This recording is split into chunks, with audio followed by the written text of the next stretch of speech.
I am so stoked to be talking to you both about this film. I couldn't wait for you to see it, Rebecca. I think you saw it last week, like when it was in IMAX cinemas. Britt, you saw it a bit before then. You saw it before I did, actually.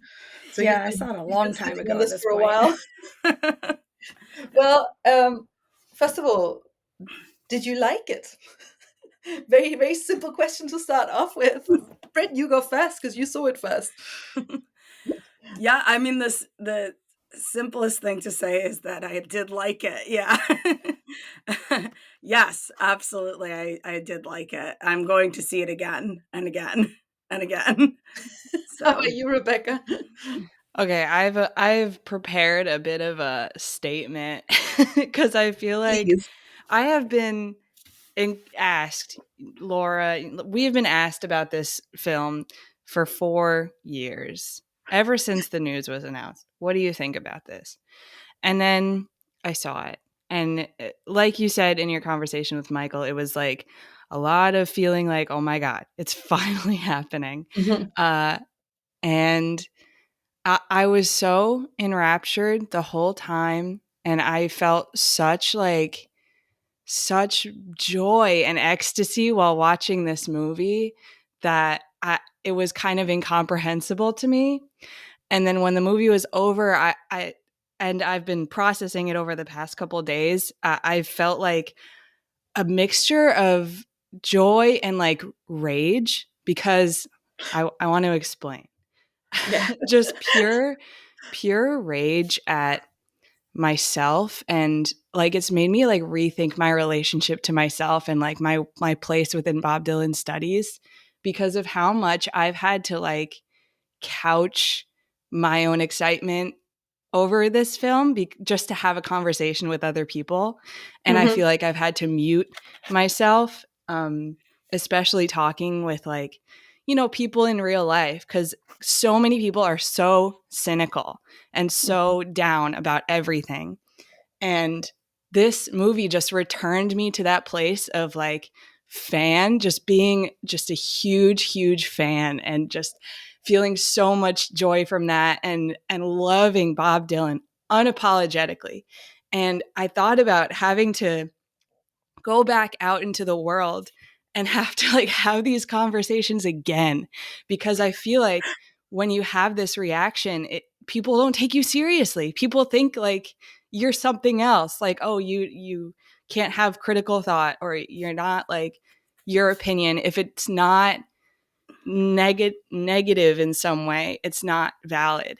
And I'm so worried about having to do that again, about having to be like, yeah, well, the movie's not perfect, blah blah blah, cuz I don't want to do it again, especially with these older guys. I mean, not, of course, not all older guys in the fandom, and probably the people listening to this are totally excluded from that. The people who can like appreciate and enjoy, like Michael Glover Smith. It was so great to listen to your conversation with him.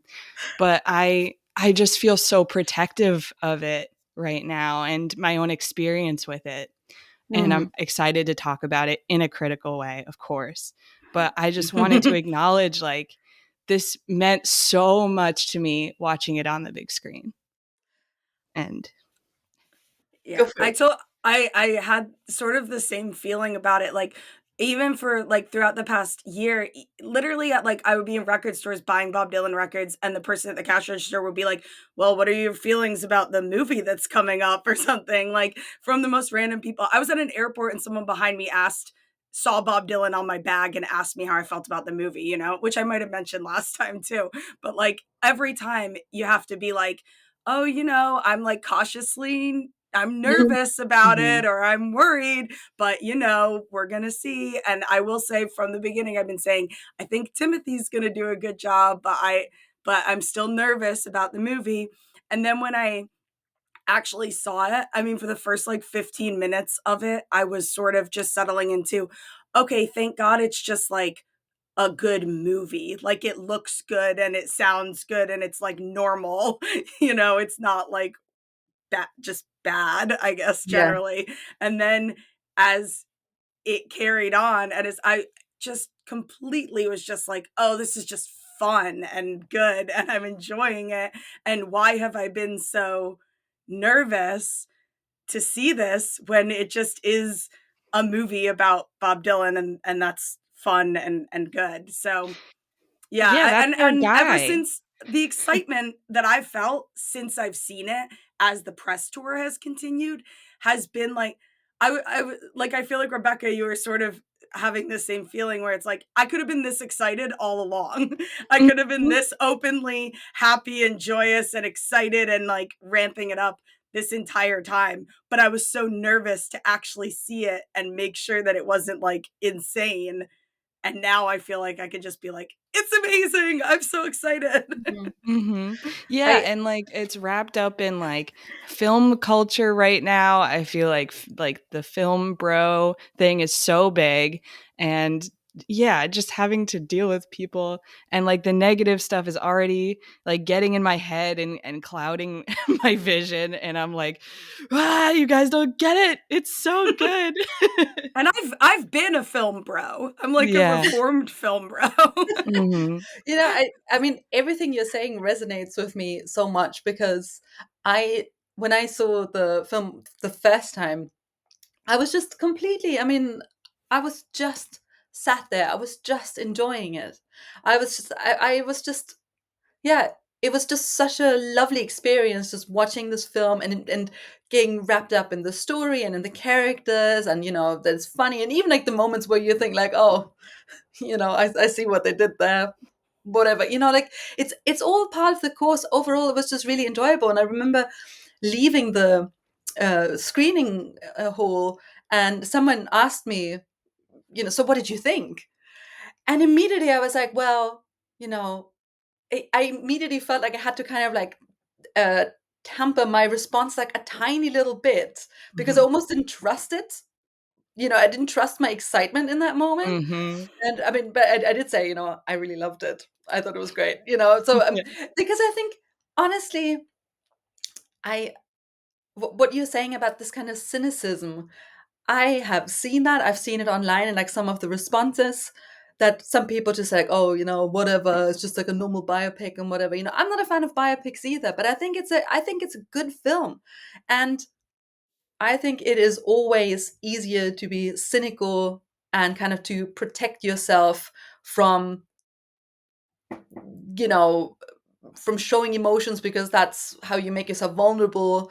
And you put yourself out there when you say I like something. It's always easier to kind of hide behind the cynicism, but that's not, I think, Britain, you and I talked about this like a little bit. I think you said, that's not what music's about. I think if you care about music, you have to put yourself out there. Totally. Yeah, And making fun of completely letting. something. Mhm. Yeah. Sorry. No, go on, um, Rebecca, please. just making fun of something puts you in the in group, you know? It's like a shared thing of like getting down about something is just like the default in so many ways. And I feel like with this movie especially, and I'm like, what the heck, you guys? I love Bob Dylan. I love this movie. I loved hanging out with my friend Bob Dylan. You guys, it's Bob Dylan content. I'm so I feel crazy because of how much of the immediate response I've seen has been uh people wishing other things had been in the movie, like, oh, why didn't they cover this thing? Oh, why did they flatten this other thing? And instead of just taking it for what it is, Yeah. they're like allowing the outside world and knowledge of Bob Dylan be like, oh, well, that's not how I would have made the movie. It's how he made the movie. It's just like I'm not there. Like, it's someone who is a big fan of Bob Dylan made a movie about why he loves Bob Dylan. I love it. Yeah. Yeah. And I mean, as Michael also said in our conversation, it's not like there's one correct approach about it. There's not one way to make a movie about an outstanding artist like Bob Dylan, and then that's it. There's so many ways in, and I think that's the other thing about the people who are very kind of like cynical and very critical. And that's not to say that people can't be critical about the movie. I mean, as any work of art, it won't be for everyone. And I think it's obviously totally fine to dislike it. and to say, actually, this didn't speak to me. That's totally fine. But I am also thinking, because as we have mentioned before, this movie is obviously also such a big opportunity for Bob Dylan to find new fans, for his music to reach new people, for new people to get, excited about this artist who started his career over 60 years ago. I think that's a big feat if a film manages to do that. And I wonder if some of the cynicism isn't also coming from a slightly like gatekeepy place where Right. they think like, no, this artist should not be portrayed in a way that potentially appeals to the mainstream, that appeals to new people who don't get all the ins and outs of his music, who don't understand all the nuances and whatever.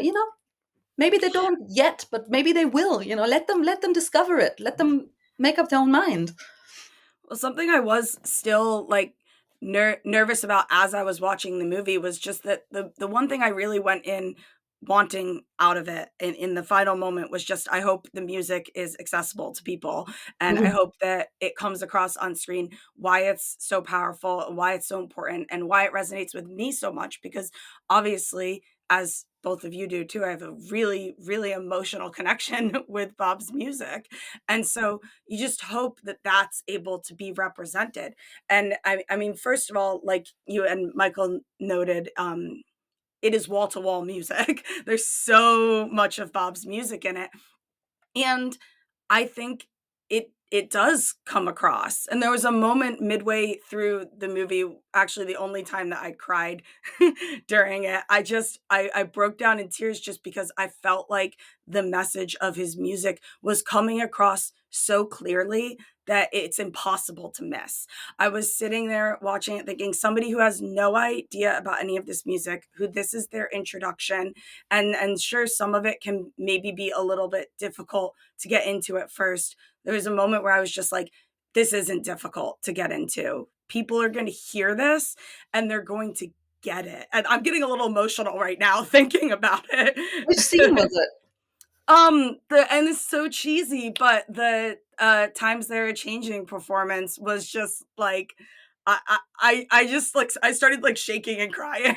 I know it was like, I know it's just like, this is a totally like cheesy emotional reaction to have had to such an on the nose song, but I mean, it just, that scene felt really powerful to me. It That did. was I felt like beautiful. people will get Mhm, it. mhm. And then it's Totally. followed by my favorite scene in the entire movie, um, Which one was which that? is when he's it cuts from the Times They're Changing scene to boom 1965, and he has Right. his sunglasses on and is walking down the street, and all of the different kinds and different expressions of music are like coming at him in that sort of Mhm. like overwhelming way as he walks down the street.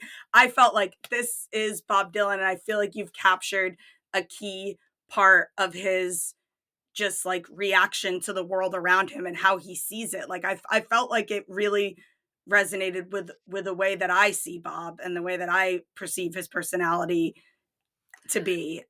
And I don't know, I just really loved it. I also realized watching it the second time that that scene, because I love that too. I love that scene in 1965 when he walks down the street and there's music coming, there's music in the cafes at night and revolution in the air, that Yes. that kind of thing. But it's also a real mirror of the scene when he first comes to Greenwich Village in 1961 and he walks down the street and there's also almost some of even the same people making music, but now it has such a different feel because when he first arrives, it's this excitement. It's like, oh my God, there's music everywhere. And in 65, it's more like, oh my God, he's so vulnerable and in such a different way because he's now famous and, he's a target now. And I love that.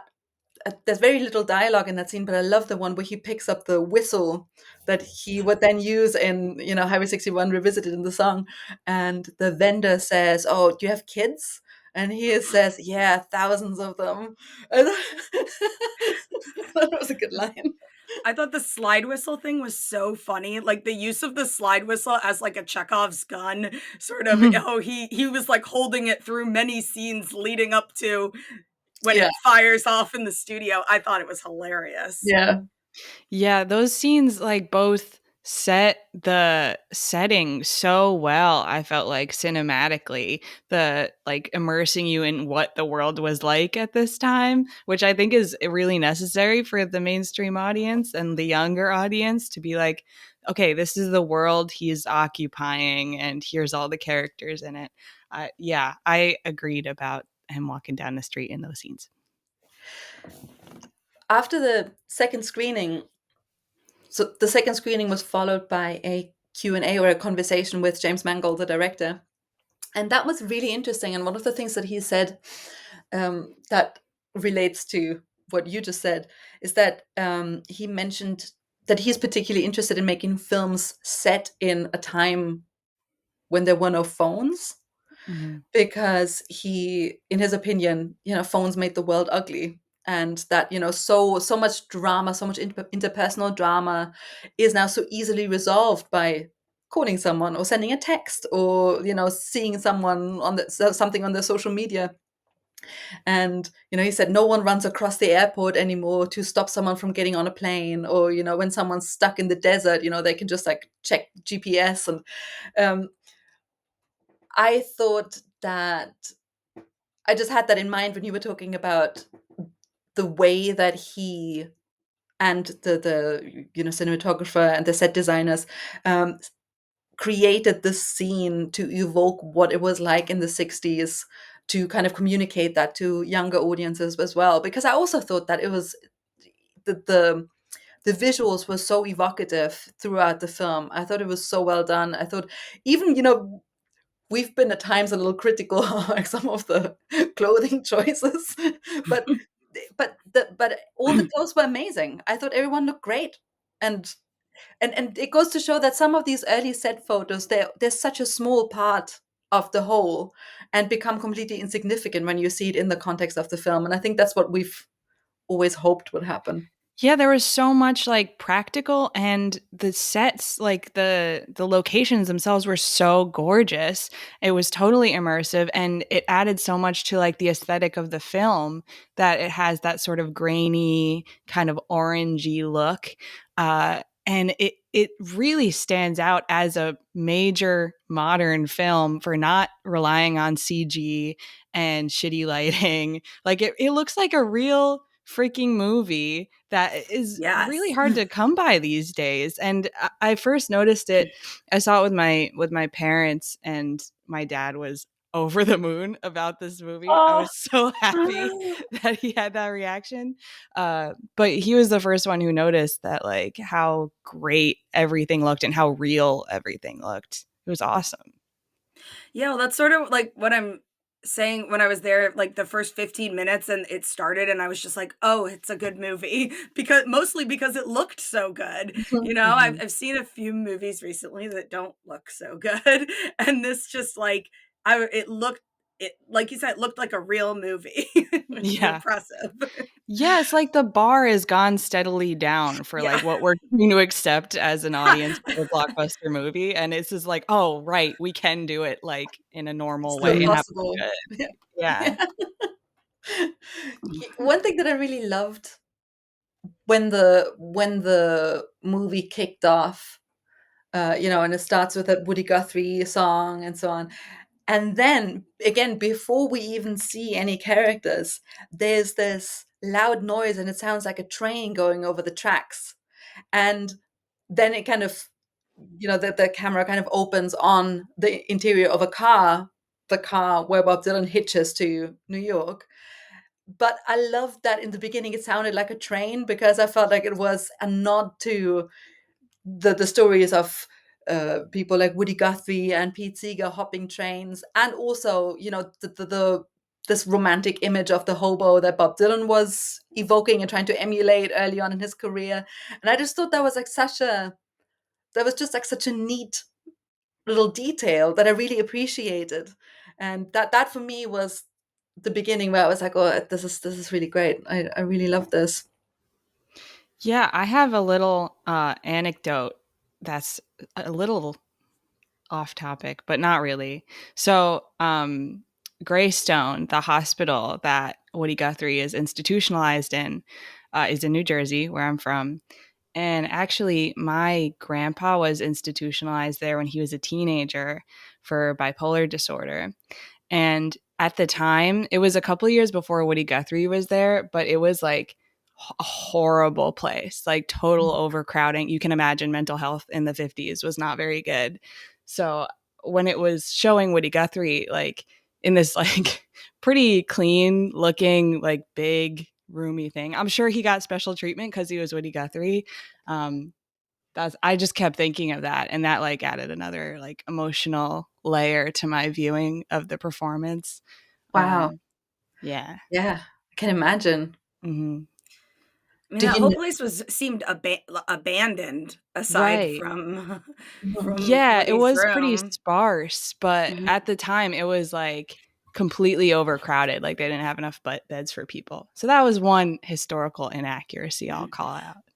But maybe also just, that puts highlights how it's, a thematic choice sort of. Mm-hmm. They're creating like a sort of out of the real world experience, which all those scenes with Woody in the hospital room do sort of feel like a refuge from everything else that's going on, and it does feel like it's almost like it's like his brain space or something Mm. rather than a real physical space that he's in. Mhm, Yeah, mhm. and him returning there so many times when like in the story that we know of Bob Dylan, he didn't go back that many times. I think it was really effective in showing Bob's humanity. Like what I really liked about this movie was his character was at once like, elusive, kind of hard to understand, but just a guy at the same time. Like you see why he's Mhm. so great and what makes him special, but also like his humanness and him returning to Woody Guthrie at the end after he's sort of on this path to rejecting all the folk ideals and the folk scene. He's still like going back to this very vulnerable person who represents his past. It was so beautiful to me. Mhm. Yeah, I thought that was a really beautiful choice as well.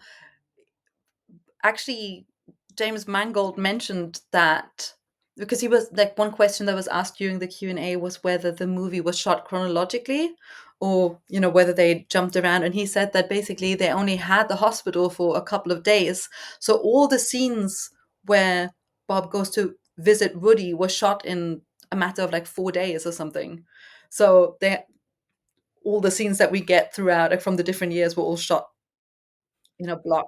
I was just think it's kind Wow. of, I was just thinking kind of Let's give it interesting. up for Timothée Chalamet because he's amazing. I'm imagining all the wigs that he's having to like change out of and into as his hair goes. Well, that's the most Bob you can get. Yeah. But I also thought that was an interesting choice to me that they and a beautiful choice in terms of how they're presenting the character, as you say, Rebecca, that when the folk world kind of rejects him, he goes back to see Woody Guthrie, and it kind of like paints Woody Guthrie also as like this outsider from the folk movement, which I'm not sure if he really was that, but when in reality, Bob Dylan wrote the poem Last Thoughts on Woody Guthrie in 1963 and performed it at that one concert, and I'm not sure if he had gone back to see Woody like after that, because it seems like at that point he was already. Last Mhm. thoughts. It's moving Mhm. on. Yeah. I mean, not that he didn't care anymore. Obviously, Of he did, course. but Yeah. yeah. Oh, sorry. I thought one of you was going to say something. Oh no, I was holding back a cough actually. Oh no. When I was talking with Michael, we mentioned that there were a few moments in the film where it almost felt like it was foreshadowing moments in Bob Dylan's career. And I thought of another one that I don't know, I just loved it. When he is visiting Woody and Woody hands him the business card and it says on it, like, Woody Guthrie, I ain't dead yet. Mhm. And that's a line from early Roman kings, right? I ain't dead yet. My bell still rings. Mhm. Whoa, and I actually just rewatched No Direction Home. That is something they mention in there, that card. like it was real. Oh, so it was Yeah. real. Yeah. Yeah. Oh, I didn't know that. But you just made a whole connection. Oh my That's god. Yeah. so true. That's Yeah, so like I cool. think is it Dave Van Ronk that says, or Liam Clancy that says that Bob was walking around with like a card that he would show, like one of his old Yeah. folk buddies is saying like Bob was walking around with this card, this piece of paper that he said Woody Guthrie had written on it. Right. I'm not dead yet, or something Yeah. It along was those handwritten. lines. It wasn't like a real card, but yeah. All right, okay. I like the idea that they made that card for him, though. They had it printed up. I have more to say about the music, going back Please go like ahead. 10 conversations ago. We're all over the place. Yeah, there's just so many thoughts. The music really does. I really like what James Mangold said about all of the songs are like a little monologue that Bob has. Like that is his way in, like our way into him. And that is so true. And that provides such an emotional arc as you see like him being influenced, like what's going on in the world. Like when he makes the jump to electric, we have seen like all these blues musicians and the band in the bar with Bobby Neuwirth. We see that progression as an audience. And so we are totally along with this musical journey for Bob. That the part that made me the most emotional was at the very end when he goes back and does Baby Blue and he just looks so sad. And because I've watched that video countless times of when he comes back out at the end of Newport and plays Baby Blue. And to my eyes, the real Bob Dylan was crying at this point and people say it's sweat. His expressions are reading as crying to me. And Timmy emulated those expressions dead on. It made me so sad that what they were doing to him, I was totally along for the ride. That it baffles me when people are like, there's no narrative or whatever, because the emotional narrative is so true to me.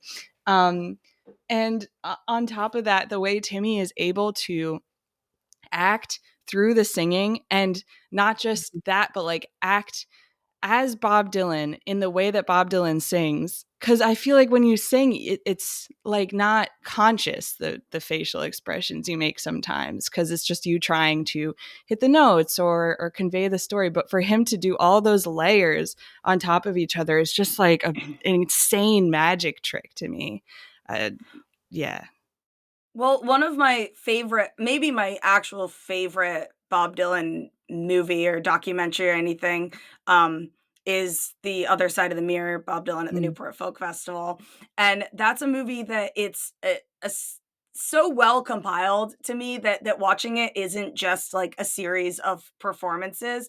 I've gone on so many rants about how like, oh, there's a narrative arc to that movie, and it's just the inherent narrative arc of his life, which is so poetic. And every time I watch it, when you go through all of those different stages of his life each year at that festival, and then it culminates in that Baby Blue performance, I cry every single time I watch that movie, which is often. And so with this, you get sort of that same kind of narrative arc. You got to imagine Timothée must have watched The Other Side of the Mirror like 1,000 times as well, I assume, because you're seeing all of these performances, and they are, because there's so much music in the movie, they are all sort of right on top of each other in that same way. And you just get all these scenes and pieces in between it, but it achieves something very similar to what The Other Side of the Mirror achieves for me emotionally. Totally. And you're there with him the whole ride. Like I feel like you just believe him about everything you do, although people at the time didn't. I don't believe this is the haters of A Complete Unknown in the movie theater. I don't believe you. You're a liar. You know what was interesting? When I saw the film the first time, I made a note of like one exchange that I really liked, and then I watched it again, and it wasn't in the second screening. So What? there was like a scene missing. And I'm Hey, curious whether hey, it I was. saw it weeks before. Yeah, tell me. Is Wait. there anything out? Well, yeah, exactly. That's what I want to know. I want to know if this was in the version that you saw or not. So, um, he's playing Newport. People are angry. And then there's an exchange between Albert Grossman and I think Bobby Neuwirth, where Albert says, it's like, oh man, they're going crazy. And he says, how fast can you get him out of here? And Oh yeah, that. Bobby Neuwirth says, oh, like he was never here. And Albert Grossman says, well, not that fast. Kind of like also in that moment, like recognizing that this is a pivotal moment in his career that will become legendary. So it's important that it happens. So I Yep. really like that exchange, but it wasn't in the second film that I watched. Wow. I did see that scene. Rebecca? I don't remember it. I cannot confirm nor deny, but I don't think so. Like I can imagine it in my head, but I don't think Yeah. it's in my memory banks. It's interesting. I mean, it's interesting that you saw it though, Britt. So maybe I don't know. Maybe they had to shorten it, but that was like 20 seconds. I can't imagine that they had to cut that for time reasons. That's really weird. I wonder if you're gonna go back and watch it again, and it just like will be in there like normal, and you'll be like, "What happened to me?" That maybe you momentarily blacked out, Laura. Well, no, because I was actually like actively looking out for it the second time around because I wanted to see where it happened in the in the whole grand scheme of Fiasco. things of Newport. And then at some point I was like, wait, where was that? And then at some point he was already leaving in the car. I was like, I guess it's not in this version. That's crazy. I also want to say a word on Albert Grossman and Yeah. Bobby Neuwirth. Those actors were so good. And I had, when I first saw the first teaser or whatever, and I saw Albert Grossman, I was like, it is amazing. Every Bob Dylan movie is able to procure a perfect Albert Grossman every time because his guy is like a perfect caricature. But this guy, like, he was giving me friendly vibes. Like I was like, this guy's a friend. And I looked it up. He was in the Fantastic Beasts movies. He's like the main guy. I didn't realize until afterwards. He's a great actor. I'm glad he was able to pull himself out of that. I don't think I've ever consciously seen him in anything else, but I thought that scene is so funny. Is in the scene where Bob performs at Folk City for the first time, and Joan Baez performs before him, and John Hammond is there, and Albert Grossman is there, and Robert Shelton is there. So like the whole gang are there, and he comes on stage, and like as soon as it's kind of evident that he's good, Albert Grossman kind of moseys over to John Hammond and kind of says, "Yeah, he's my client." Clearly, like they had never met before. But just like this, I mean, it shows like the business savvy nature of Albert Grossman, and I just thought it was really funny. I thought they did a really great job with depicting like the relationship between Bob and Albert Grossman because again, there's so many characters and so many characters that were even cut, like characters from Bob's life. And if you were gonna make a movie full like about Bob and Albert Grossman, you could make a whole movie about Bob and Albert Grossman. But they only have so much time in which to sort of develop that relationship. But I was really struck by the scene when Bob shows up late for the recording session. There's like a minute, maybe 45 seconds of dialogue between him and Albert that I thought was like immediately great. I was like, great, I get the whole picture. Done. Like, I understand them. And then I particularly really liked, I don't know if anyone else found this funny or if I was just like thinking about things metaphorically too hard, but I thought it was really funny when they were at Newport and Bob wakes up in the morning and Albert was in bed with him, like, which is obviously just like a funny gag because he's like, oh, he thinks it's Sylvie or something, and and then he rolls over and it's Albert. It's a funny joke, but it also was a little bit like Bob in bed with his manager, and the money and the side of it too. Like I thought it was a little bit of like a, oh, Around that time too, the day before when when Bob Neuwirth is wearing the polka dot shirt, Yeah. and Bob's like, what a clown. He's like, calls it a clown shirt. And then the next day he wakes up and puts it on and he's like, oh, time to put on my clown shirt. It's so perfect. It's so funny to imagine his inner dialogue at that moment. And it's like, of course, it fits into the whole like circus thing that they're doing, which is another great detail. I also really laughed at the scene where, he shows up late to the Columbia building and, he has like this little exchange with Albert Grossman and he says like, Albert, are you packing heat? Like, Albert Grossman has like a gun in his hand. He's like, shh. It's just, and he's kind of teasing him about it. I just thought that was like such I'm with you, Britt. I thought it nailed the dynamic in like such a short amount of time. This movie's really funny. Sorry. Yeah, it's really funny. Yeah, I laughed like multiple times. Like, I mean, a lot during the film, not just multiple times, but as you said, and as we have said, there are obviously lots of different stories that you can tell. Like even just focusing on that time period, you could have told different stories, and the choice which characters to include and which characters to leave out, and what's to invent. Yeah, exactly. It's related to the kind of story that you're trying to tell, right? And I did write down like a little list of people that weren't in the film that I don't know.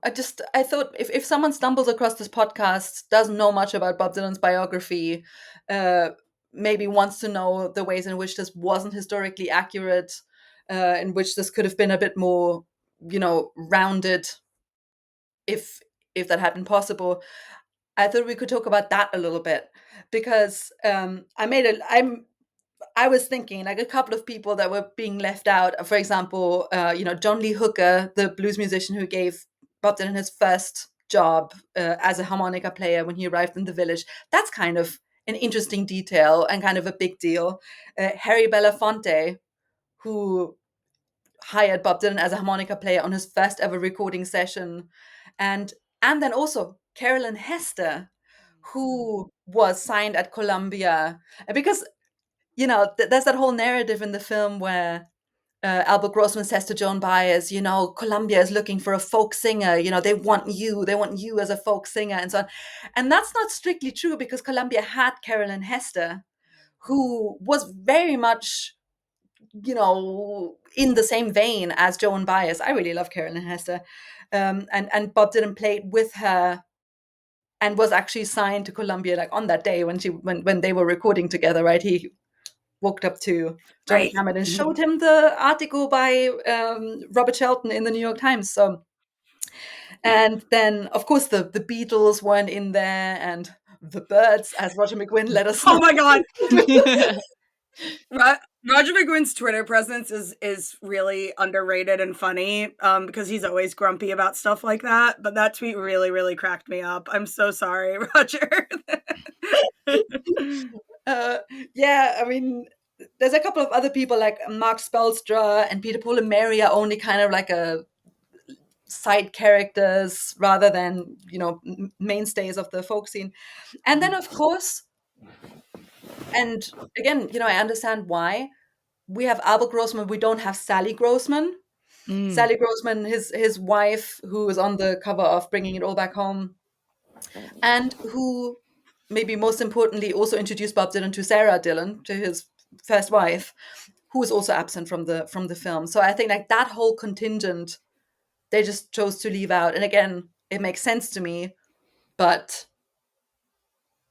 I think it's worth saying. And I was wondering if you had other thoughts on that. And Ginsberg, I was thinking about. Yeah. Allen Ginsberg. And I didn't even think about it until after the movie was over. I thought Subterranean Homesick Blues was going to be in the movie, the music video part of it. Not in the movie. It was just used for promo. Oh my God. I didn't even realize. It's like the most iconic. It's like the first music video. I was shocked that it wasn't in there. I do want to make one comment about people who are like in the movie, but not. because there's probably I want to see like extended cuts and like Mhm. scenes that were cut and stuff, Mm. because Maria Muldaur is credited at the end of the movie. She, Oh. like, as an actress, is in the credits, and she just doesn't. I didn't notice her So Whoa. her at any character, point. her character is. I saw her like after the performance at Newport when they all kind of go back to the hotel. Like she kind of like dances with someone for a moment because she's wearing this kind of headscarf that I Yeah. associate with her. But are you saying that the actual Maria Muldaur is in the? No. Sorry, as a character. Mm. I assumed Yeah. that was her. But what do Yeah, you she think? is last in like it credited in order of appearance, and she was the last one on the credit Right. list. But someone pointed out to me that the actress that is portraying her is like an actual actress. She's not just like a background actress. She's somebody who's so I wonder if they shot any scenes with her having like Hmm. dialogue. I don't know. I'm curious.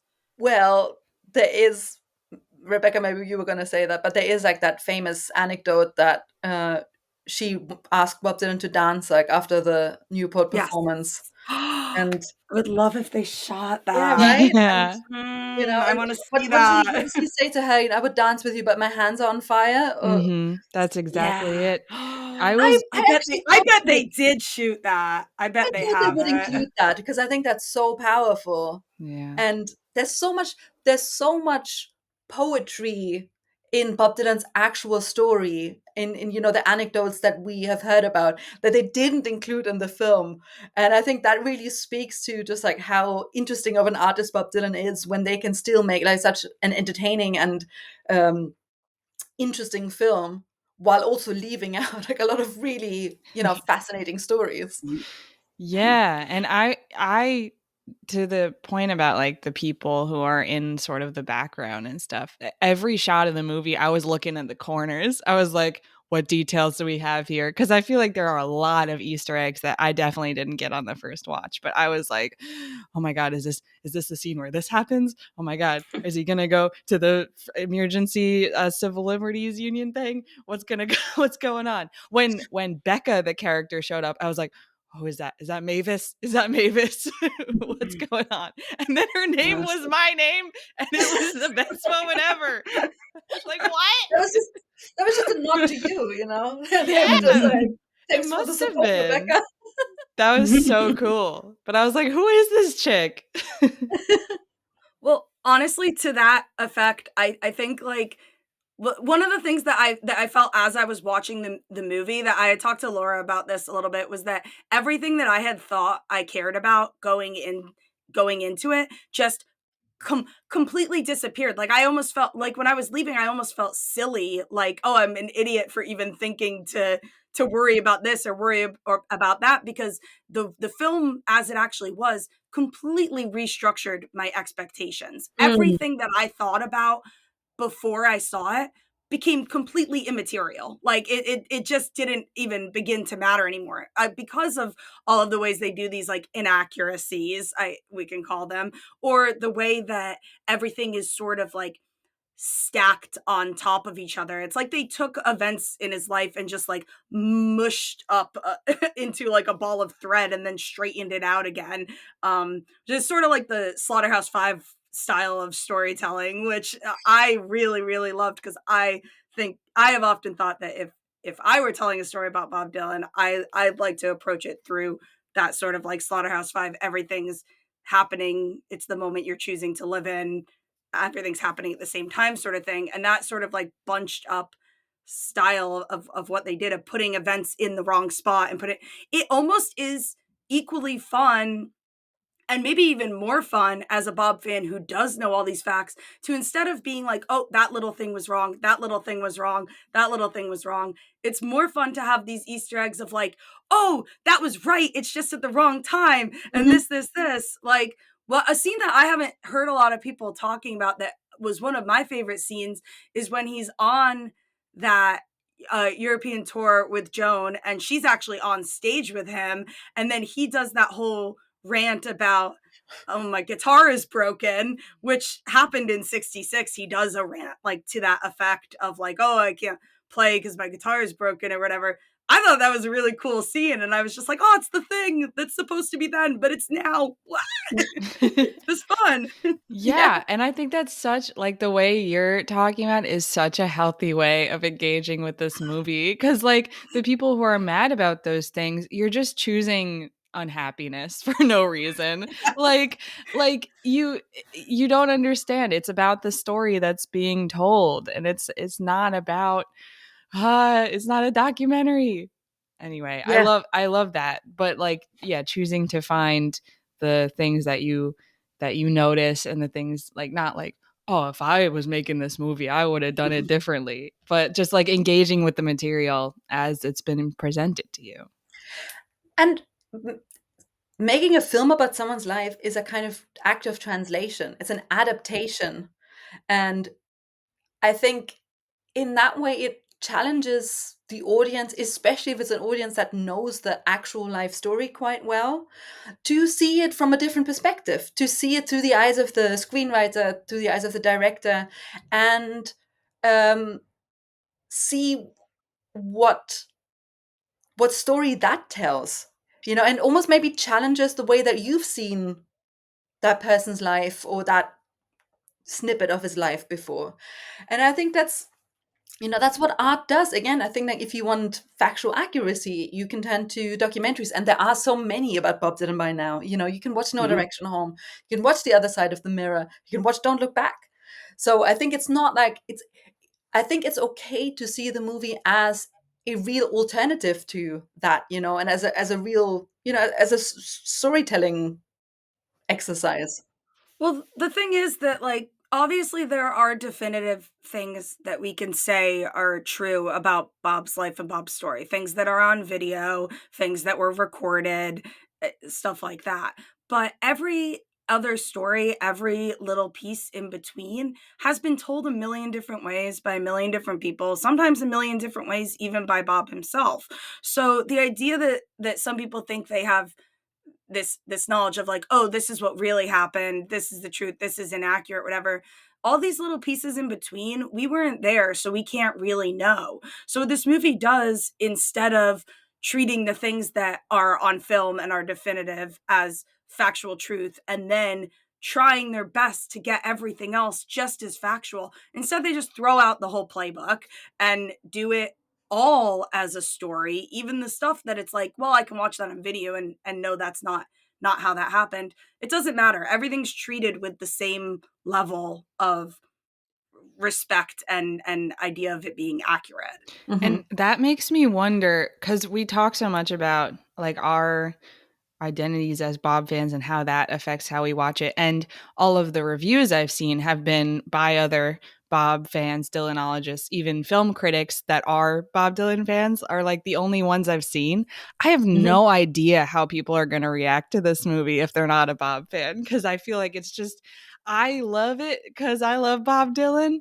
I think like all these things that the Bob fans are criticizing or that we're pointing out are ostensibly to serve that audience and to make it a more compelling story. But I have no idea how people are going to react, and I want to see like a non-Bob fan's reaction to it. Me too. I have also been I have not read very many reviews. Maybe it's because I don't know. I wouldn't say I feel protective of the film because I don't think the film needs me to feel protective. But I think maybe I've been a little protective of my own feelings towards the film, and I mean, I'm so happy that I can talk to you about it. I'm really happy that I got to talk to Michael Glover Smith about it, and to just kind of have this excitement and to process all of this with kind of like-minded people first, and then kind of see, get like a dose of reality and see like what other people are saying. But why not enjoy the excitement for a bit? I think that's.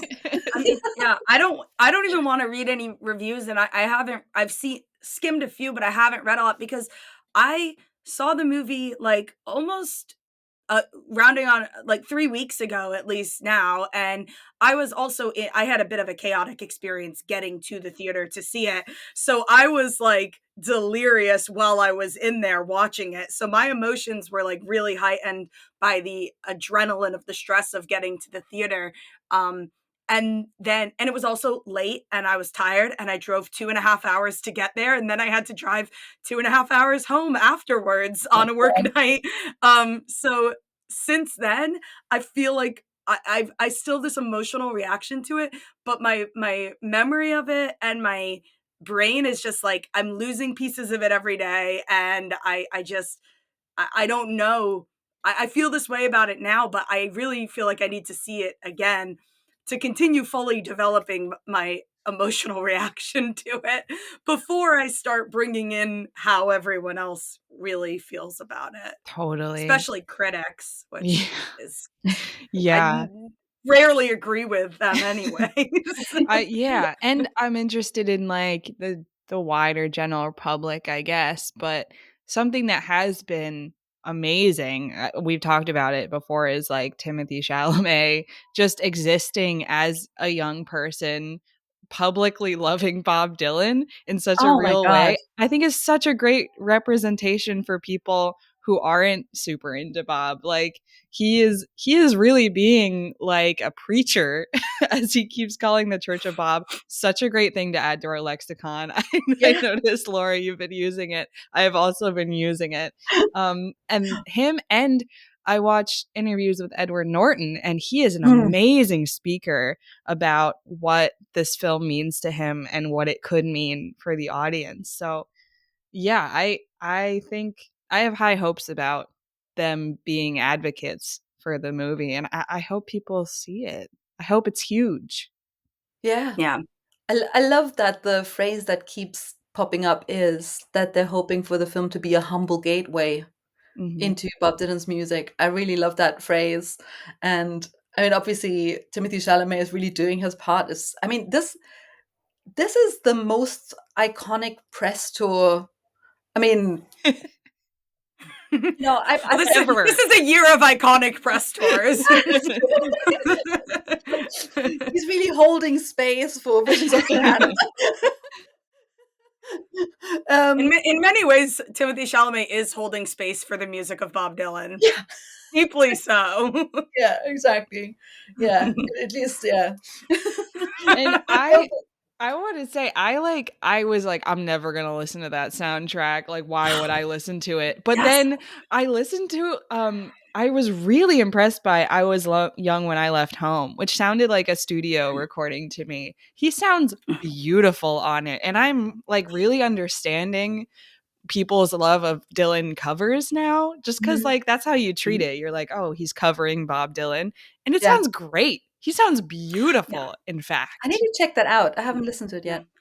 I had wanted to bring that up because as like I was preparing sort of yesterday to have this conversation, because like I said, it was too long ago that I saw the movie, and I had said like, oh, I really like the movie. I like the singing performances in the movie, but I'm probably not going to listen to that soundtrack at all because I don't even really typically listen to covers of Bob's music ever. Like, not that I have anything against it or anything. I never turned to them. But then as I was driving a long drive yesterday too, and I was like, well, if I listen to the whole soundtrack, then that'll be a good refresher for myself too. And I was honestly really staggered by it because I thought it sounded really impressive. It's mixed very well, so it sounds good. And the vocal performances from everyone, I think, are very strong. And I thought that the Mr. Tambourine Man on the soundtrack I was listening to, and I was like, this just it feels right. Like it just feels like a version of Mr. Tambourine Man that I might actually listen to, and I might go back to. And my favorite vocal performance in the whole movie was Don't Think Twice, which I think is an easy one to nail because it's such it's beautifully sung. That, you know, Bob does it sort of like melodically and pretty, but I really loved that. And then I was blown away again by Boyd Holbrook and his Johnny Cash voice, which is incredible. I was like, they need to, like, James Mangold Walk the Line was great. I watched it for the first time last night, but I was like, you need to make another Johnny Cash movie with Boyd Holbrook because you have to capitalize on that performance, which was incredible. And put Timmy in that movie, so we got more of them. Yes. I was like, their chemistry. It's the Mangold verse, yeah. No, it's so funny that like Johnny Cash in this movie is like comic relief. Yeah. You know, he's not even, I mean, you know, because Walk the Line is so dark and serious and beautiful. I also rewatched it for the first time in like 20 years or something last week. And partly inspired by the conversation with Michael. And I was like, this movie is great, you know, because in the podcast I say something like, well, obviously, you know, Walk Hard has like ruined all those biopics, and I was like, Walk Hard hasn't ruined anything. This is just a great movie, you know, and it's ruined the discourse. Yeah, exactly. and it's set a challenge for all future biopics, or at least like it should, you know, it should make biopics consider, you know, what is tropey and what is, you know, contrived. Well, I think James Mangold rose to his own challenge, which was to sort of, you know, build on a genre that he had already made a successful movie in and try to create something that's different and maybe like a next step for this genre. Because obviously I saw Complete Unknown before I'd ever seen Walk the Line, and watching it last night, I thought it was very good too, but I just think that A Complete Unknown sort of takes a step beyond that too, and it feels more modern. It feels more modern. I mean, it builds on, as it should. Yeah, exactly. It is 20 years. How many years later? Yeah. But what was interesting, what I also learned from that James Mangold Q&A, or the conversation following the screening, was that, so he said that he was approached by Timothée Chalamet with this and other people, like with a preliminary script based on this film Going Electric, and Jay Cox had already written a preliminary script, and you know, then it turned out, oh, he was interested, and things got on their way like within a couple of days. And he said that this early version of the script, which was sanctioned by the Dylan camp, basically was different, mostly in the sense that it was avoiding all the personal stuff. So it was kind of swerving all the women in Dylan's life, and like all the, you know, the relationship with Joan Baez and Susie and all of that. And it basically, he said, well, if I'm going to be involved, like, we need to have an emotional core to this. We need to have a heart. We need for the audience to understand why they should empathize with this artist. And for that, it is also important to, I guess, have him fall in love with women. So, and that's how the script was then changed. And I thought that was pretty interesting. What did you make of this character of Sylvie, who was, like, in my opinion, you know, was obviously Susie, but also not totally her, and she's great.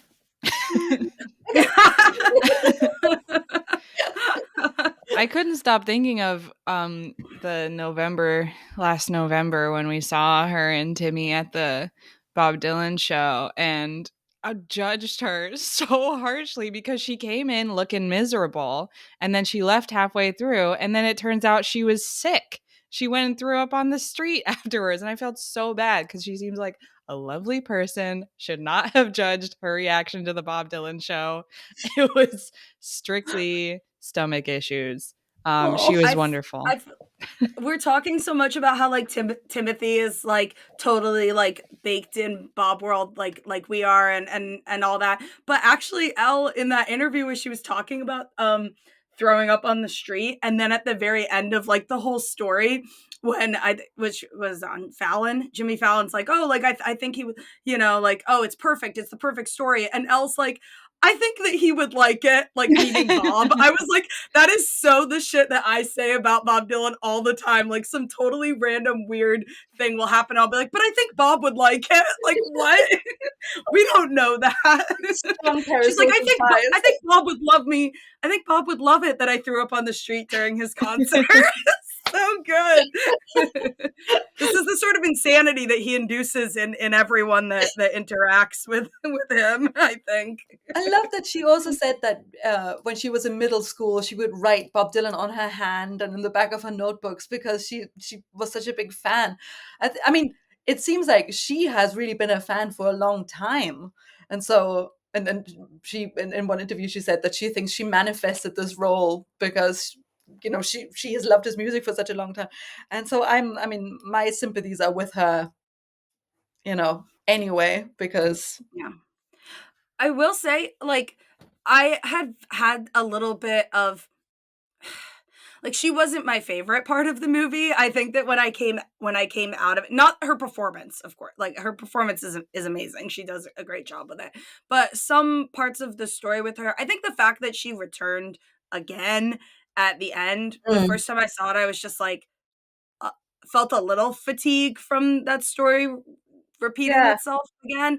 And then when I was listening to your conversation with Michael last night and you were talking about the scene where she's standing to the side of the stage when Joan's on stage and she's crying, and halfway through what you guys were saying when you were talking about it, saying, oh, she's like crying seeing him with Joan, but we know that Joan's relationship with him is over. I literally paused the podcast to take notes, and my note was the sudden revelation I had that she's not crying about him being with Joan. She's crying that he doesn't belong to Joan. He belongs to the audience and the music and whatever. And then I hit play on the podcast and you said that. So I was like, oh, okay. Yeah. But it did sort of come back together for me in that moment.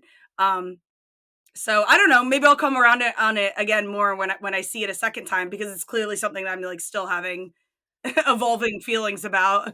I do agree though, because I feel like,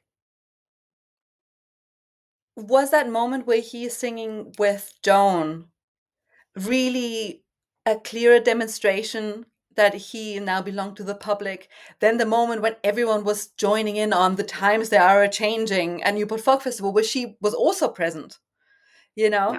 I I almost felt like that was the height of his popularity at that festival.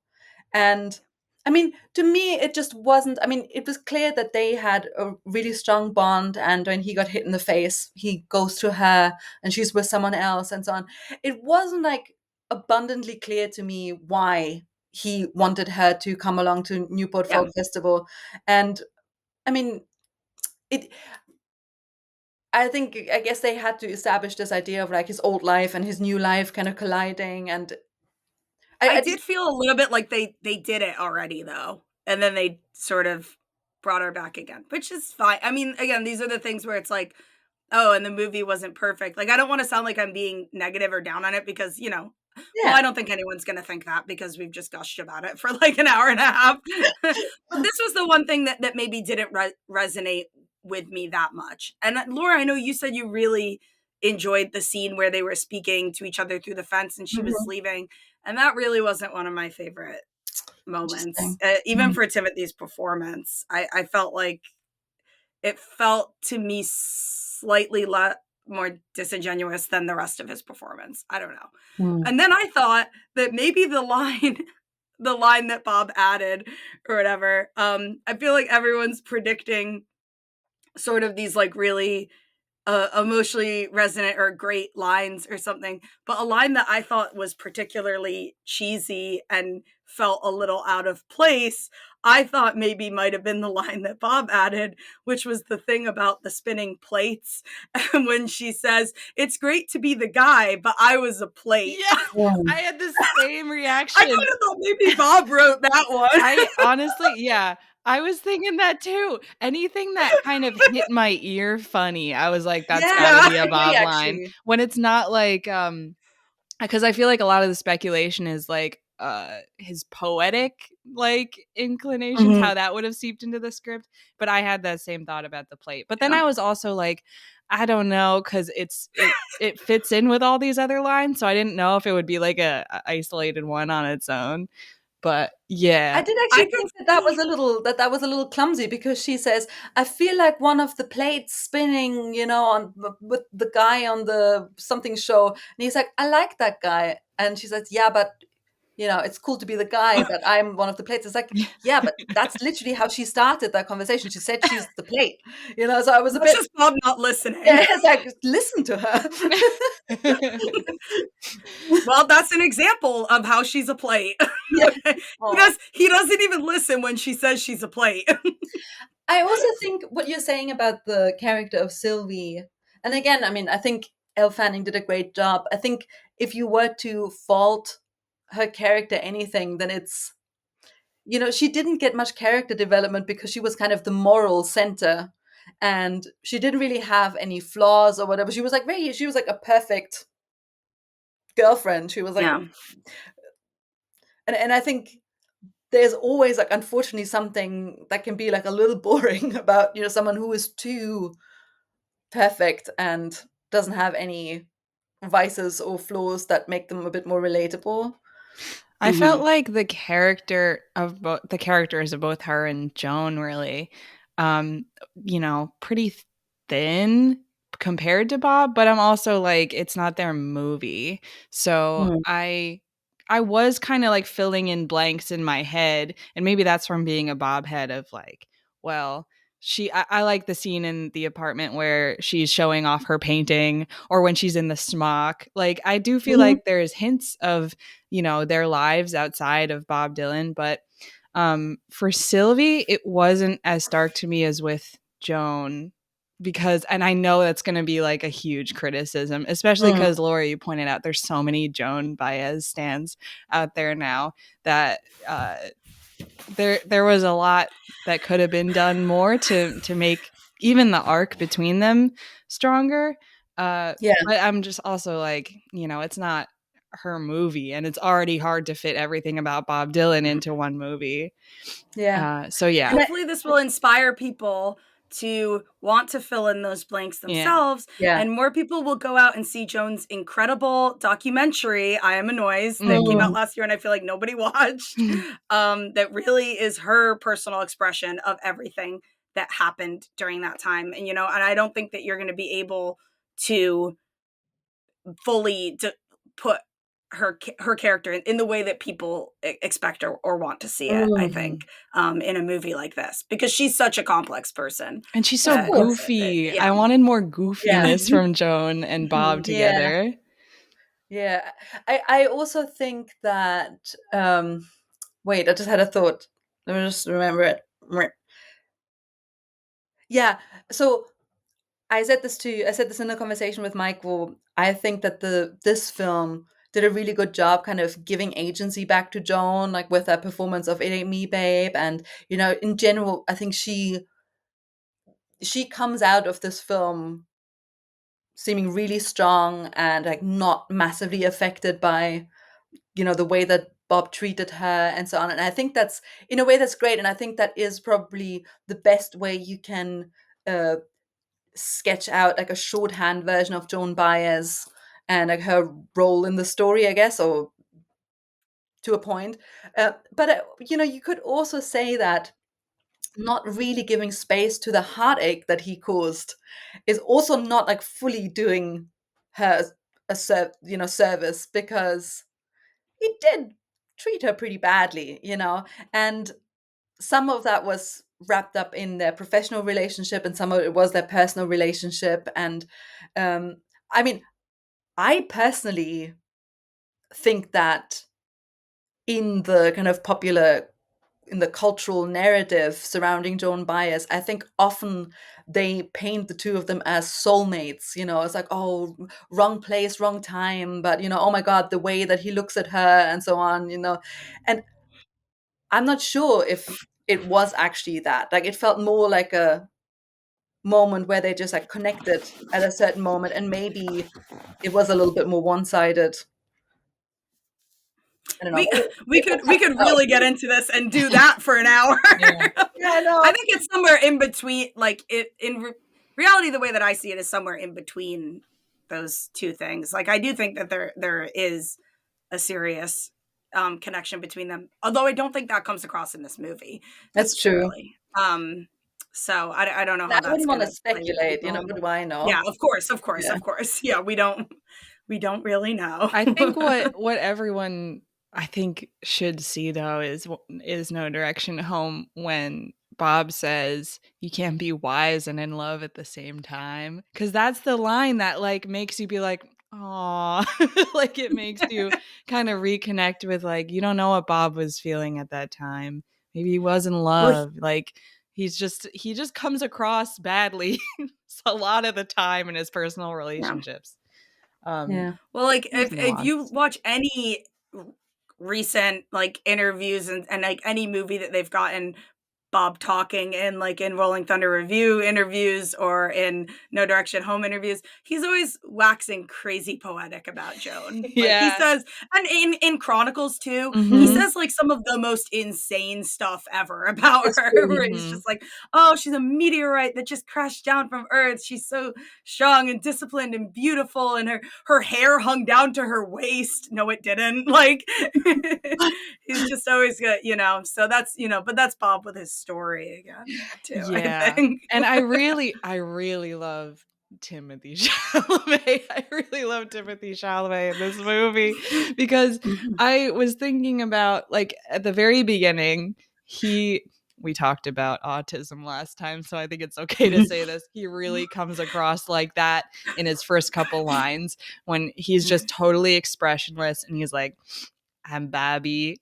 And it was so cute.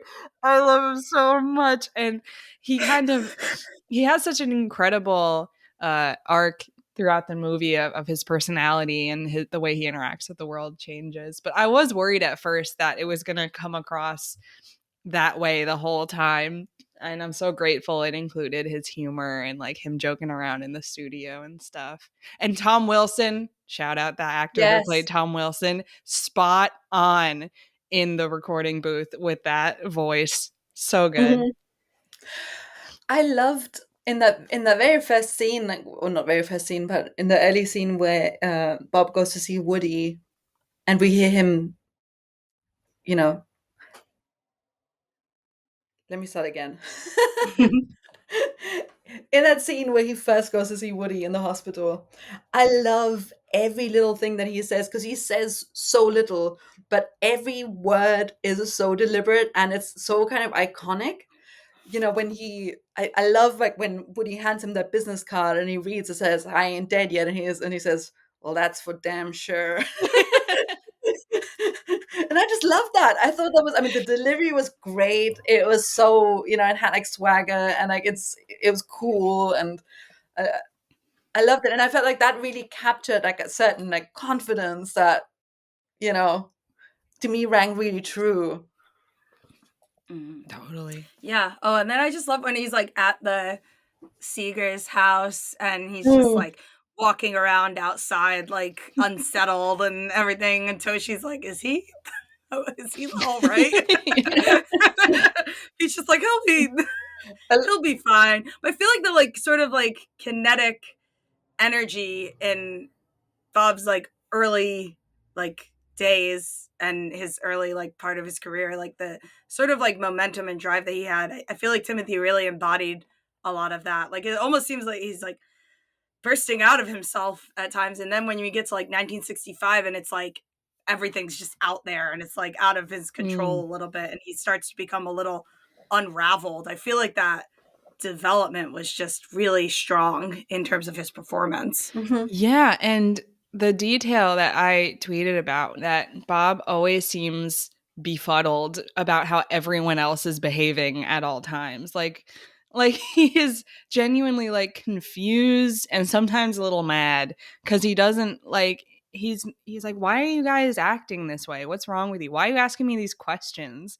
Mhm. And he has that effect on other people too, where people are like, why is this kid acting this way? And I love the portrayal of that where you kind of see both sides of those interactions. This also relates to something that we talked about in our last conversation. Rebecca, I think you mentioned that well, you predicted that the movie would be largely people reacting to Bob Dylan and kind of like responding to Mm-hmm. I don't know what he does and what he says and what he sings and so on. How did you feel about that, like when you were watching the film now? That was, I think, me couching it a little bit, being like, I don't know how well Bob is going to come across on screen, but that was assuaged by Timothy's performance. That, Mhm. you know, it is about him, like the people reacting to him, but it's also his whole world, like the whole time of the 60s, the whole scene. And yeah, it's so much more than that. And that was me hedging my bets about how much this movie would cover. Uh, but no, I take it back. And that's why I'm so frustrated how much I've had to talk about the movie, like, and me inventing in my head what it was going to be. And then it ended up being so much more than that. It is, you see the world through Bob's eyes, and I didn't think that was possible. But Mm. I'm so happy that you get to see him as, like I said, like just oozing talent, just such a like creative genius, but also a guy in a world with personal relationships. And that's what the character of Sylvie did a lot for me, is like, Mhm. see, he's just a guy, and he is mean sometimes and an asshole, but he's also like one of the most brilliant dudes ever, and he doesn't even know why. To add to that, and maybe also taking it back to this idea of things that the movie didn't show that are worth mentioning, I do think that you could say the way that the movie portrayed Bob as an artist was a little bit going into this idea of, just like the single male genius, or what's it called, like the um Great man. Yeah. yeah, yeah, because I think when you know Bob Dylan a little bit better, when you start listening to him, you realize just that it wasn't that in the beginning they forced him to sing folk music, but that he was really drawing on these folk songs and very quickly learning lessons from those songs that he then implemented in his own songs. And in a way, I mean, personally, I find that makes it more interesting. That makes his Mm. songwriting more impressive to me, because you see these songs that everyone was singing, and then all of a sudden he takes it and takes it to a completely different place. And that was like one thing that was in the back of my mind as I was watching the movie, when he's at the Seeger's house and he starts playing Girl from the North Country, and you're like, well, he actually didn't write that song until after he had gone to London and learned Scarborough Fair Mm. from Martin Carthy, because this song is clearly based melodically on Scarborough Fair. Mm-hmm. So again, it's not essential to the story that the movie is telling, but I think it's worth adding to. And I don't know. I was wondering if you maybe had some thoughts on this.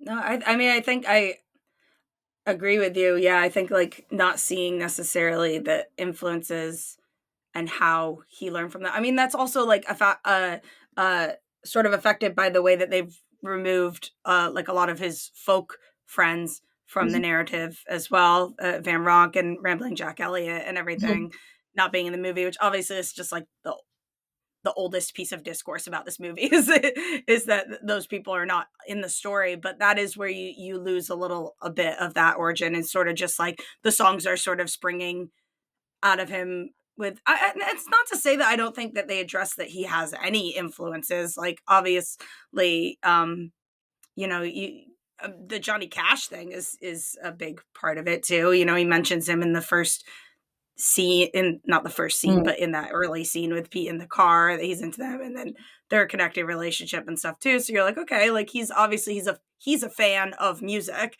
you know, and so that's part of it too. But yeah, I don't know. mm, Yeah, it is kind of portraying him like he comes out of nowhere, flung out of space, uh, which is like one narrative about Bob Dylan, that like no one know where this kid came from. He just appeared one day. But yeah, I think they do address the influences more as it goes into the rock and roll mhm, territory. Like they really pad out the world with like Black music and where he's drawing from. And I like that detail at Newport when everyone's freaking out, that character Jesse is there and he's like nodding. He's like, yeah, this is pretty good, because like he sees the progression of his music in that way and what it's drawing on. Yeah. I also you know that when him and Sylvie go and watch that film in the matinee, and then afterwards have a conversation about it and talk about you know, Betty Davis's character, and said, you know, and she says, oh, you know, and then she went and like reinvented herself or like found herself or something. And he says, no, she didn't find herself. Like she knew what she wanted to be, and then and then became that or something. And it really reminded me of that uh, quote from the Rolling Thunder film, you know, life isn't about finding yourself, it's about creating yourself. And I thought that was kind of sweet. And oh yeah, that really stuck out to me because I love that line out of the Rolling Thunder thing. So I was like, oh, he said the thing that he says, actually. And the other thing that I just, you know, I wrote down like a couple of moments that I just, because I feel like a lot of this conversation is just like, and then this scene was great, and I like this bit. So let me add like one more to that. Well, what I thought was interesting was that there were two scenes where, like, so there's one scene with Sylvie where he's saying, oh, you know, they don't want to hear songs that some kid just wrote 2 weeks ago. You know, they want to hear folk songs. And then Sylvie says, well, who is they? And that scene is echoed just before Newport, when he says to John, when he runs into Johnny Cash in the morning, and he says, oh, you know, they don't want me to play my new songs. And he says, who is they? And I thought that was kind of interesting, that because it always like positions, like, again, it kind of like shows Bob Dylan as this kind of like individual guy who has his own idea of where he wants to go, as opposed to the movement, as opposed to the folkies who want him to be, you know, he tries his best to be just like he is, and everybody wants him to be just like them, you know, as he sings it where he's from. And it also positions Johnny Cash in that romantic interest role, which is what the movie seems to be doing over and over again every time he's on screen. The tension is crazy between those two. When we were talking about a board homework before, I wanted to read out, one of my friends sent me last night was reading like Letterboxd reviews and sent me the funniest thing ever, which was, someone said, I like to imagine that the ghost of Johnny Cash haunts James Mangold. Put me in another movie, James, he says, only this time make me hotter and give me some confusing sexual tension with Bob Dylan. So I was like, so true. Dude, the only, like, the best fan fiction I've ever read about Bob Dylan has been him and Johnny Cash, and it's like I love you, Rebecca, where they're cowboys. It's so well written. I cannot publicly share it, but just know it's so beautiful. I was gonna say, after I read that review, the thing that I said to my friend was like confusing sexual. Why can't I say the word confusing today? Confusing sexual tension. I was like, it's not confusing to those who have eyes that can see. So true. Who's confused? All one has to do is watch the Johnny Cash show or watch them behind the scenes, or I mean, Johnny Cash is not wrote to each other. It's not confusing. It's just open your eyes and you two shall see. Well, there was certainly like, there was clearly, their friendship was a very romantic one. Mm-hmm. Yes. Oh yeah. Mm-hmm. Yeah. Mm-hmm. I mean, well, actually, Rebecca, you make a strong point mentioning. Sorry to Laura's audience, mentioning fan fiction, because with the Timothée Chalamet fandom and the inevitable influence of like large blockbuster biopics, especially when somebody is played by a young hot movie star like Timothée Chalamet, you have to imagine that those AO3 fanfiction numbers for Bob Dylan are about to skyrocket. That is like, such invest a good point. early. I need to check how many there are right sure now, and then check so like we can like keep a graph. Mm-hmm. Yeah, because I can guarantee that it's going to It's probably already been boosted rise. by like the clips they've posted and the trailer, because that was immediately apparent. Yeah. Well, this is the thing about like the way that these fandoms are going to collide and the different styles of the way that people interact with this sort of media is going to inevitably change. And I've already seen some pushback about it. People, I think that there's some people that are going to be unhappy about it. And this isn't just like referring to like fan fiction and that kind of thing and the sort of, but you know, we're dealing again with like the fictionalization of Bob Dylan and of his story, and sort of then you get the idea of the character and the person, and with a lot of younger people, there's a lot of different ways in which people interact with media that isn't so familiar to older people who are in these fan communities. Although I will say it has always been around for these communities. You know, like the idea of like fan fiction, like there is, you know, old fan fiction about the Beatles and stuff like that. It does exist, and I think that there might be this idea that sort of is like a disingenuous interest from young people, that they're seeing it in like a superficial way. But I would argue that you know, it is both things. You know, just because you connect with something in a certain way doesn't mean that you don't really resonate with the art or with the person, that it doesn't mean anything to you. It can very much be both things. And I think that's just something that's like, I want to say something about it because I just think it's something that's like very much on the horizon. And in the coming months, I think it will end up becoming a bigger conversation in the Bob community, with hopefully a lot of new younger fans coming in and joining us. Yeah, I think you can be silly and you can also be serious, and the two are mutually exclusive. You know, you can appreciate like the lightheartedness, and you can also then sometimes like say, okay, and also here's a really nuanced analysis of, I don't know, these song lyrics. That's the nature of being a fan of a musician. And in this like this world that Bob Dylan occupies between fan and academia, like it's all so great. And I think to say that being an academic is divorced from your love of music in a very fanish way is disingenuous. And if you want to buy a shirt that says Twink on it and Bob Dylan's face, it might be a good time to do it before the Trump tariffs start. Or before they're sold out because so many people are buying them. Yeah. No, but I think, I mean, I believe we've talked about this on the show like a couple of times before, but I also think that when there is a bias towards, you know, serious discussion and a dismissal of the kind of more silly and like lighthearted and also like gushing voices, you know, it always ends up excluding women from the conversation disproportionately. And I think this is something that I'm actually like, you know, and it will be interesting to see the impact of the film on this, where hopefully there will be a variety of new fans and it will probably change the makeup of the fandom. And I just think we can not afford in the long run to exclude any voices. And I mean, clearly, we don't believe that.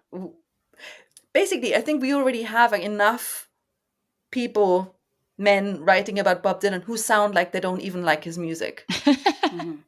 Yeah, no, it's true. You know, it's true. And I think like if that is the condition, you know, for having, you know, to write about Bob Dylan, like that's just not acceptable to me. Like I think that's just not, that's not fun and it's not interesting, and I don't know.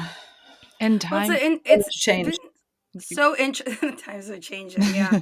No, it's interesting because I come, you know, into being a huge fan of Bob Dylan from, I've been in very many fan communities before this, and this is certainly the most like academically oriented one that I've been in. And so it is like a matter of like writing that line, because obviously I'm very academically interested in Bob Dylan. I love to write about him and study him. And I take all that extremely seriously. But then sometimes you feel like you need to maybe ride a line of that because, you know, sometimes I love Bob Dylan, you know, like I love him so much. I have big posters of him on my wall. You know, there is a part of you that just wants to be like, you know, a screaming fan, you know, for him at times. I think that that's like something that isn't, you know, the two things are not mutually exclusive. That queen in the Just movie so that draws Bob as Jesus and puts it on. yeah. That's us representation. Yes. I love. Okay, the film has so many great like ADR lines of like screaming girl fans as well as hecklers. They should have got us to do those. I know, it's authentic. What a missed opportunity. I mean, you know, I think it obviously also depends like where, you know, what your audience is. I think like if you're writing an academic paper, sure, be neutral, be, you know, serious, be you know, formal in your tone, but I feel like that can't be the only way that we're allowed to talk about Bob Dylan and still be taken seriously. I mean, we know this. That's why we're here. You know? You know, everybody wants you to be just like them. Yeah. Exactly. Sometimes the topic of discussion is his sexy old man persona. Yeah. and that's okay. And that's the thing that's what I was saying at the very beginning. Like, I'm so tired of taming my own inner beast. Like, I just want to be allowed. Like, no one's stopping me. I have to say, like, no one's stopping me from talking or writing about Bob Dylan. But in these interpersonal reactions, I do feel so limited in what I can express. And, you know, I shouldn't feel that way. We should all just be so happy. And I started writing about those fans like 2020 era, and now it's changed because the fans I was writing about, teenagers at the time, no longer teenagers, they all grow up. But I'm really excited to see how that changes, and the world I was initially like observing, how that will grow and change. And I think we can weather it together. Yes. Yeah, absolutely. Join us. Yeah. Let's go. This will be fun. And we're counting on you to keep chronicling Bob Dylan fandom, Rebecca. Yeah. That's like what I love to do. I want to shout out Tim Tom Posting on Twitter. This guy is so great at promoting this movie, and Timothée Chalamet and Bob Dylan. I'm so happy to see this crossover appeal. Yeah, I welcome them. Follow them. I need to look it up. Yeah. Just quick fire round. Like, what's been your favorite moment, or what you consider to be the most important moment of the press tour? Oh my god, there's been so many great things. I feel like obviously the first thing is like, well, I mean the Master Anonymous costume was amazing.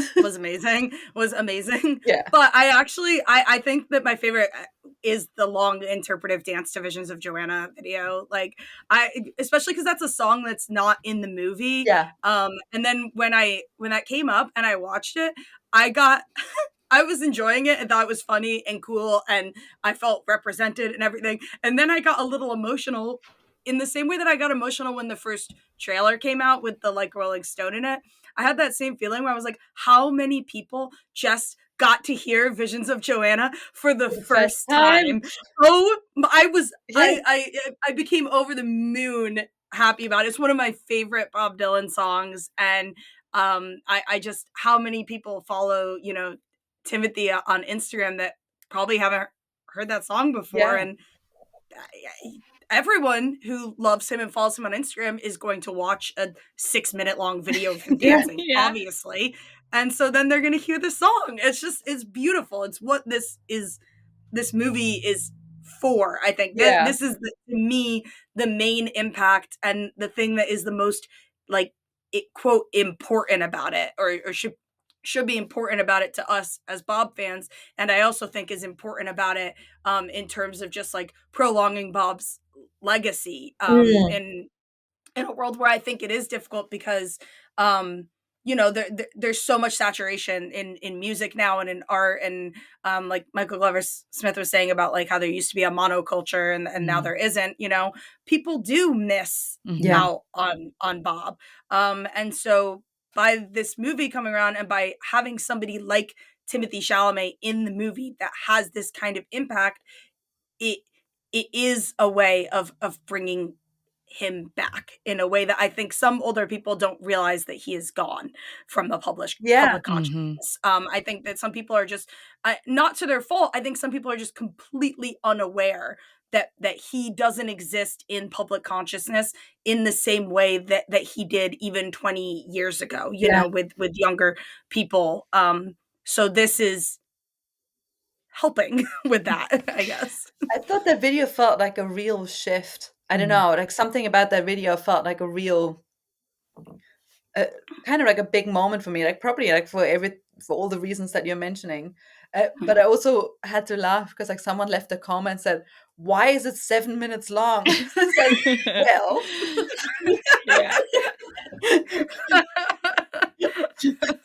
he should interpretive dance to Murder Most Foul. Yeah, I know. That's clearly next.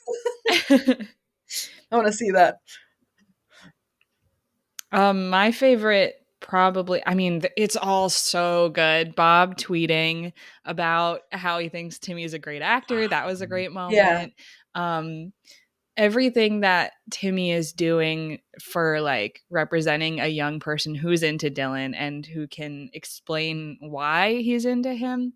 I think the thing that got me the most excited was that Apple Music interview that's like an hour long that he did just talking about Bob Dylan. And that's when I realized like he was just like me, and how much respect and fanish love he has for him.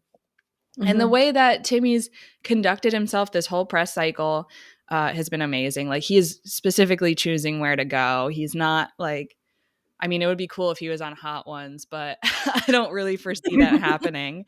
But I have also observed him as a person has changed so much since his first press cycle with like Call Me by Your Name. He used to be that kid who was just so full of kinetic energy and couldn't really answer a question and was just so excited and laughing all the time and had a hard time. And now he's so much more mature and calm and can speak eloquently about this stuff.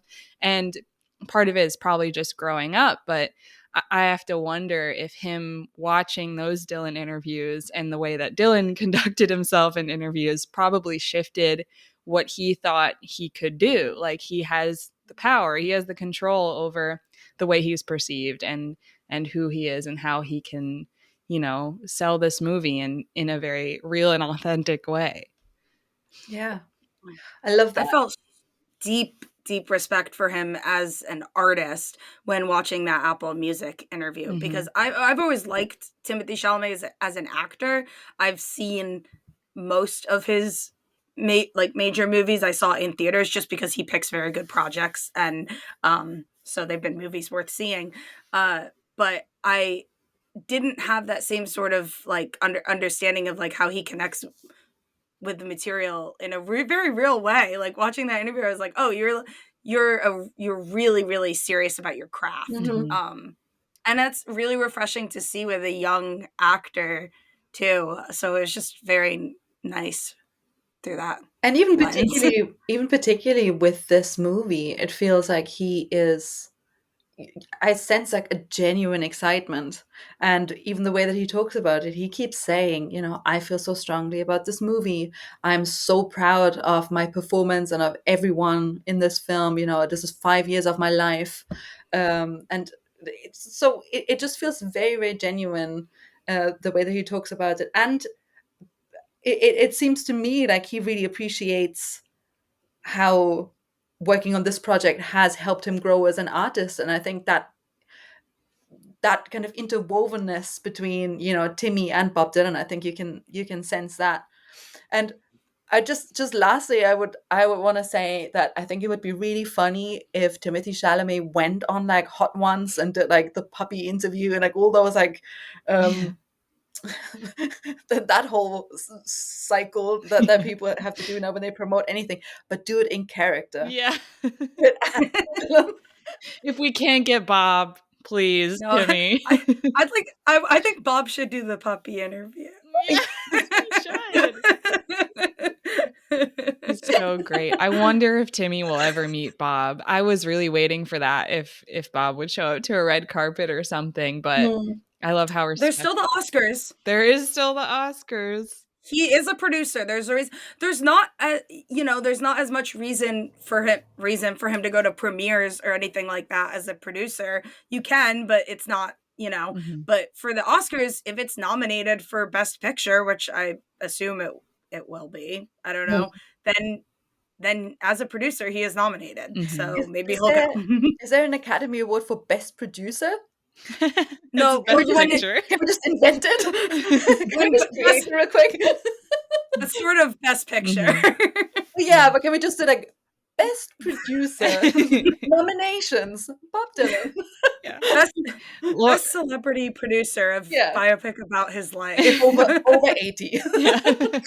Over 80. Yeah, Laura, what was your favorite? I hope oh, sorry. No worries. Sorry. I was just going to say that I hope the culmination of the entire press tour is Bob and Timothée meeting. Yeah. I feel like that would be a really beautiful, like, end to the narrative arc of this thing that's happening in real life. Yeah, I would be sobbing, I think. Yeah. Oh yeah, yeah. At this point, I want Timothée Chalamet to meet Bob Dylan more than I want me to meet Bob Dylan. I want Timothée Chalamet and Bob Dylan to meet more than I want maybe any other two people on this whole planet to meet. Yeah, but I was going to ask Laura, what was your favorite moment of the press tour? I mean, obviously, I really loved the Mask and Anonymous Sundance carpet moment. Of course. That was very near and dear to my heart. Because you might have directly caused it. Well.